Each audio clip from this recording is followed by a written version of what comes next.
કચ્છી ગુજરાતી સરિતા માના ચેનલમાં આપણું હાર્દિક સ્વાગત છે। આજે આપણે બનાવશું ચોખાના પૌવાનો શીરો। તો એના માટે એક વાટકી આપણે ચોખાના પૌવા લીધા છે। જે બટેકા પૌવા બનાવીએ એ પૌવા છે। અડધાથી ઉપર ખાંડ લીધેલી છે, અડધો લીટર દૂધ છે, એલચીનો આ ભૂકો કરેલો છે, કાજુ બદામ અને કિસમિસ, કાજુ બદામ કટકી કરીને રાખેલ છે અને 3-4 ચમચી ઘી। તો ચાલો આપણે હવે શીરો બનાવવાનું શરૂ કરીએ। ચાલો આપણે હવે શીરો બનાવીએ। કઢાઈ ગરમ થઈ ગઈ છે, એમાં આપણે આ 3 ચમચી ઘી એડ કરી દઈએ। ઘી બરાબર ગરમ થઈ જાય એટલે આપણે આ ચોખાના પૌવા અંદર બરાબર શેકી લઈએ। એને બરાબર આમ શેકી લેવાનો, બરાબર એને ફૂલવા જોઈએ આમાં।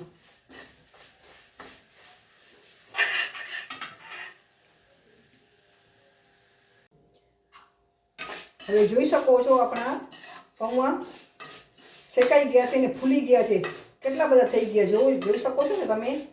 હવે એમાં આપણે ગેસ ધીમું રાખી આ અડધો લીટર દૂધ ધીમે ધીમે એડ કરી દેવું પડશે।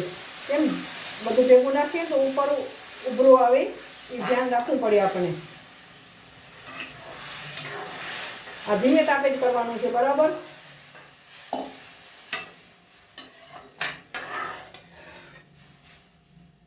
ખાંડ પણ એમાં આપણે એડ કરી અને ધીમે તાપે આ હલાવીએ, બરાબર।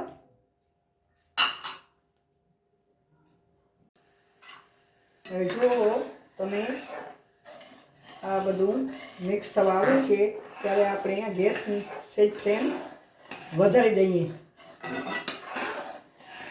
2-3 મિનિટ માટે આ થોડીક ફ્લેમ વધારીને આમ હલાવતા રહેવાનું એને, બરાબર, સતત આમ।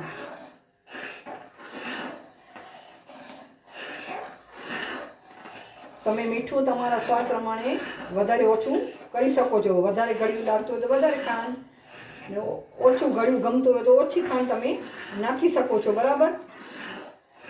આ પ્રમાણે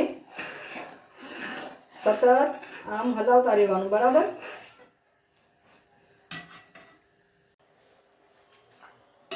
હવે આપણો શીરો થવા આવે છે। આ સ્ટેજમાં આપણે આ એલચીનો પાવડર, આ કાજુ બદામ ને કિસમિસ આપણે નાખી અને બરાબર મિક્સ કરી લઈએ। આ શીરો બહુ ટેસ્ટી લાગે છે। આપણા ઘરે મહેમાન આવ્યા હોય તો મહેમાનોને આપણે બનાવીને આપીએ તો પણ બહુ સરસ લાગે છે અને ખબર ન પડે કે આપણે આ શેમાંથી બનાવ્યું છે, એટલું બહુ ટેસ્ટી લાગે છે। હવે આપણો આ શીરો થવા આવ્યો છે। આપણે આમાં ઉપરથી 1 ચમચી ઘી એડ કરીએ ને ધીમા તાપે હજી 2 મિનિટ આપણે એને હલાવતા રહીએ।